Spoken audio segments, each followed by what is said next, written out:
Lahir di Tanjung Putus, Padang Tualang Langkat, tanggal 13 Maret 1968. Beliau S1-nya di FMIPA USU, tamat tahun 1995. S2-nya di Universitas Indonesia, tamat tahun 2000. Dan S3-nya di Universitas Sultan Zainal Abidin Terengganu, Malaysia, tamat pada tahun 2016. Beliau di samping sebagai seorang dosen di Fakultas MIPA Universitas Sumatera Utara, beliau juga banyak berkecimpung membicarakan tentang masalah-masalah metafisika. Assalamualaikum warahmatullahi wabarakatuh. Ilahi anta maksudi warido kamatlubi aqtini mahabbataka wa ma'rifataka.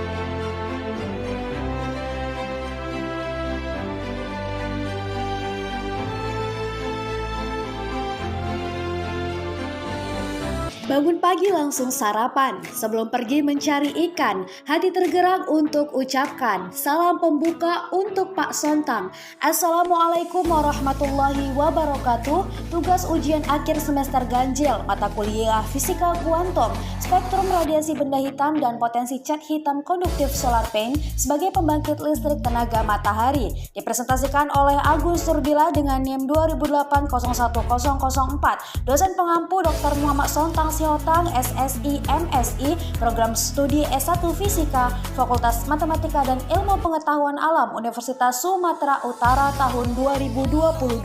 Glosarium, Fisika Kuantum, cabang fisika modern yang menjelaskan alam semesta dalam skala yang teramat kecil melebihi atom seperti elektron, proton, neutron, dan foton. Radiasi, energi yang terpancar dari materi dalam bentuk partikel atau gelombang. Benda hitam, sebutan untuk benda yang menyerap seluruh radiasi termal yang diterima.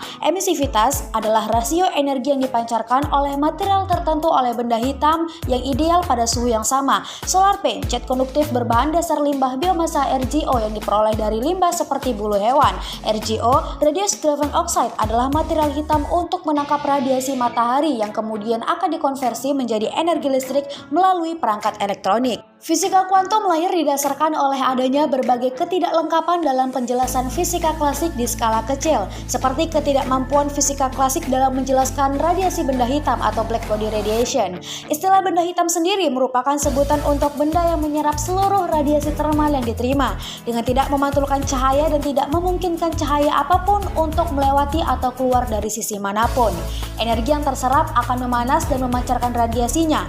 Radiasi ini disebut dengan radiasi benda hitam. Adapun pengaplikasian daripada radiasi benda hitam berpacu kepada model solar paint dengan deformasi pada RGO dari limbah bulu ayam sebagai material hitam produksi cat konduktif yang mengubah radiasi matahari menjadi energi listrik melalui perangkat termoelektrik generator. Solar paint yang diaplikasikan memanfaatkan teori dan hukum kuantum seperti Stefan Boltzmann, pergeseran Wien, dan teori Planck untuk mendapatkan panas matahari yang akan diubah menjadi listrik. Adapun kata kunci pergeseran Wien, radiasi benda hitam, solar paint, Stefan Boltzmann, dan teori Planck.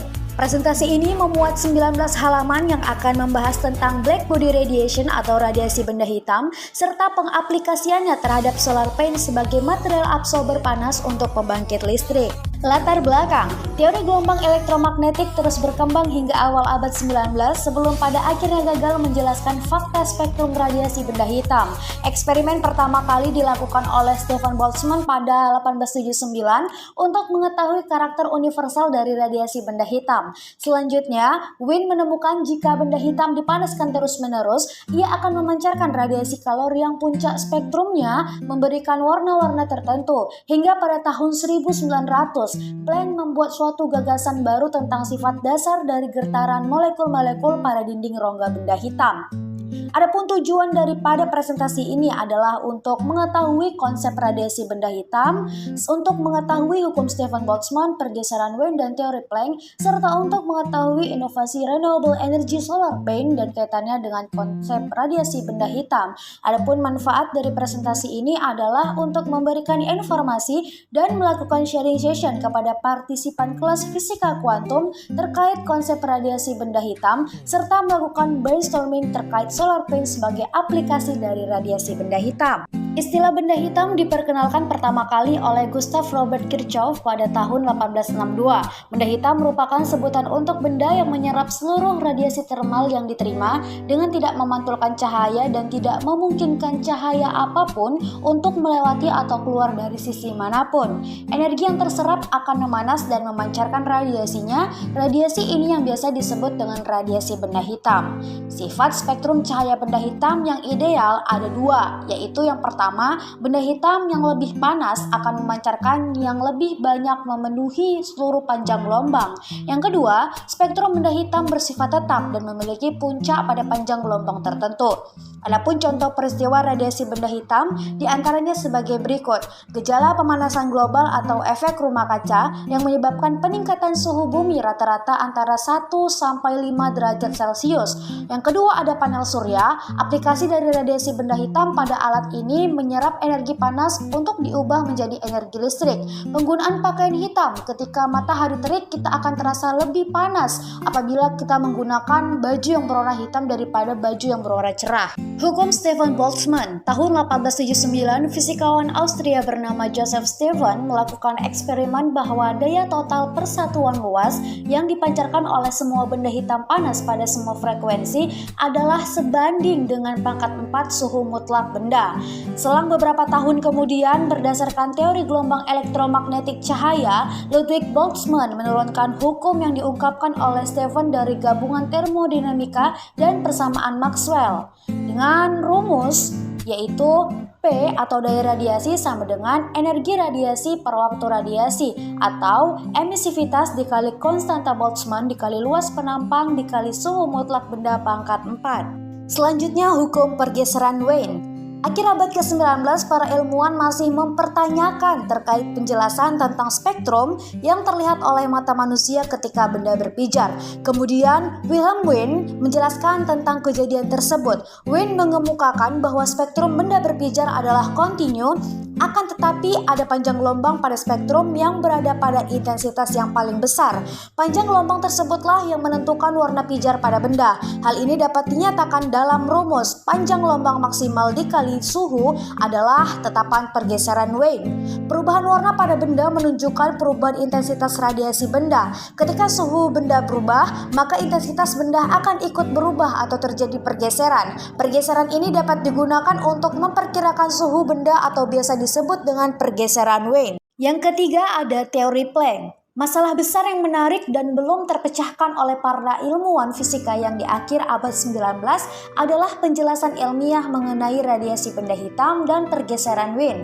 Ada dua teori klasik yang mencoba menjelaskan spektrum radiasi benda hitam, yaitu teori Wien dan teori Rayleigh-Jeans. Kedua persamaan tersebut ternyata dapat menjelaskan radiasi benda hitam pada daerah panjang gelombang panjang, tetapi gagal untuk menjelaskan pada panjang gelombang yang pendek. Akhirnya pada akhir tahun 1900, Max Planck menemukan bahwa energi radiasi benda hitam yang dipancarkan tidak secara kontinu tetapi secara diskontinu, yaitu pancaran radiasi benda hitam dipancarkan dalam bentuk paket-paket energi yang disebut dengan kuanta atau kemudian lebih dikenal dengan buatan foton, yang dapat dirumuskan energi radiasi sama dengan bilangan kuantum dikali konstanta Planck dikali frekuensi radiasi.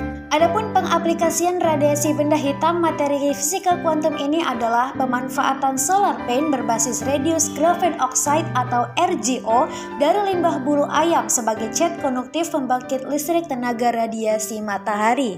Solar pain cat konduktif limbah biomasa ini memanfaatkan bulu ayam karena memiliki kandungan protein berupa keratin dan protein serat yang tinggi, yaitu sekitar 85%. Protein keratin mengandung 14% cysteine disulfida yang berfungsi sebagai jembatan antar molekul. Selain itu, cat poliuretan hitam dijadikan sebagai base cat konduktif karena warna hitam cepat meresap panas atau black body radiation. Selain itu, kandungan timbal dalam cat menjadikan cat semakin konduktif. Adapun konsep inovasi dari SolarPaint ini adalah merupakan cat konduktif berbahan dasar limbah biomasa RGO yang diperoleh dari limbah seperti bulu hewan, cangkang kelapa sawit ataupun grafit dengan kandungan karbon yang tinggi. RGO atau Reduced Graphene Oxide digunakan sebagai bahan pada generasi material konduktif untuk menangkap radiasi matahari yang kemudian akan dikonversi menjadi energi listrik melalui perangkat elektronik seperti solar cell pada umumnya.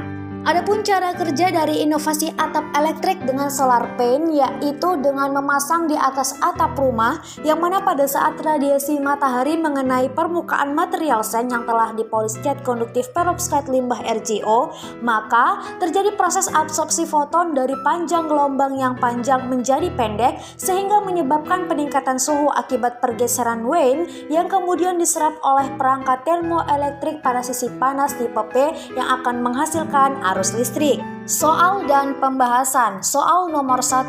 Park Sejun memiliki sebuah plat hitam dengan luas permukaan 200 cm2 bersuhu 727 derajat Celcius. Emisivitas benda tersebut sebesar 0,6. Tentukan daya radiasi pada benda tersebut. Karena diketahui konstanta Boltzmann nilainya adalah 5,67 kali 10 pangkat minus 8, luas penampangnya adalah 2 kali 10 pangkat minus 2 meter kuadrat, emisivitas 0,6 dan suhu setelah dikonversi adalah 1000 Kelvin. Yang ditanya adalah daya radiasi. Maka untuk solusi dan penyelesaiannya kita masukkan rumus daya radiasi yaitu emisivitas dikali luas penampang dikali suhu mutlak benda pangkat 4 yaitu akan menghasilkan sebesar 680,4 watt. Soal nomor 2. Sebuah kubus bersuhu 727 derajat Celcius memiliki panjang rusuk 2 meter. Emisivitas kubus tersebut adalah 0,2. Tentukan laju kalor yang dipancarkan setiap detiknya. Karena diketahui koefisien Stefan Boltzmann adalah 5,67 kali 10 pangkat minus 8. Diketahui suhu mutlak benda adalah 1000 Kelvin dengan emisivitas 0,2, luas penampangnya adalah 4 meter persegi dengan konstanta Boltzmann adalah 5,67 kali 10 pangkat minus 8. Ditanya Q per T, maka dimasukkan rumus Q per T sama dengan emisivitas dikali konstanta Boltzmann dikali suhu mutlak benda pangkat 4 dikali luas penampang, maka laju kalor yang dipancarkan setiap detiknya atau Q per T adalah 4,536 Joule per sekon. Soal nomor 3. Kuanta energi yang terkandung di dalam sinar ultra ungu dengan panjang gelombangnya 3300 Armstrong, konstanta Planck 6,6 kali 10 pangkat minus 34 Joule sekon, dan kecepatan cahaya 3 kali 10 pangkat 8 meter per sekon adalah sebesar. Karena diketahui lambdanya adalah 3300 Armstrong, tetapan Planck adalah 6,6 kali 10 pangkat minus 34 Joule sekon, dan kecepatan cahaya adalah 3 kali 10 pangkat 8 meter per sekon, maka ditanya adalah kuanta energi sinar kuning atau E. Maka dimasukkan rumus energi yang terkandung dalam sinar ultra ungu yaitu H dikali C per lambda, maka diperoleh energinya sebesar 6 kali 10 pangkat minus 19 Joule. Terakhir, penutup. Adapun kesimpulan dari presentasi ini yang pertama, benda hitam merupakan sebutan untuk benda yang menyerap seluruh radiasi termal yang diterima dengan tidak memantulkan cahaya dan tidak memungkinkan cahaya apapun untuk melewati atau keluar dari sisi manapun. Yang kedua, hukum Stefan Boltzmann. Ini menyatakan bahwa jumlah energi yang dipancarkan per waktu dari satuan luas permukaan benda hitam ideal akan sebanding dengan kekuatan keempat suhu absolut benda hitam tersebut. Selanjutnya, Wien mengemukakan bahwa spektrum benda berpijar adalah kontinu. Akan tetapi pada panjang gelombang, pada spektrum yang berada pada intensitas yang paling besar, panjang gelombang tersebutlah yang menentukan warna pijar pada benda. Terakhir, menurut Max Planck, bahwa energi radiasi benda hitam dipancarkan tidak secara kontinu, tetapi secara diskontinu, yaitu pancaran radiasi benda hitam dipancarkan dalam bentuk paket-paket energi yang disebut dengan kuanta atau kemudian lebih dikenal dengan sebutan foton. Saran dari presentasi ini adalah sebaiknya kelompok ataupun individu dapat menyajikan presentasi di depan kelas dan membuat suasana belajar diskusi lebih interaktif. Dan sebaiknya aplikasi dari fisika kuantum lebih ditekankan kepada proyek penelitian yang bermanfaat. Adapun materi presentasi ini diperoleh dari berbagai sumber jurnal ilmiah maupun website. Sungguh gagah Raja Malaya, dari Melaka ke negeri Campa. Sampai di sini presentasi saya. Wassalamualaikum warahmatullahi wabarakatuh dan sampai jumpa.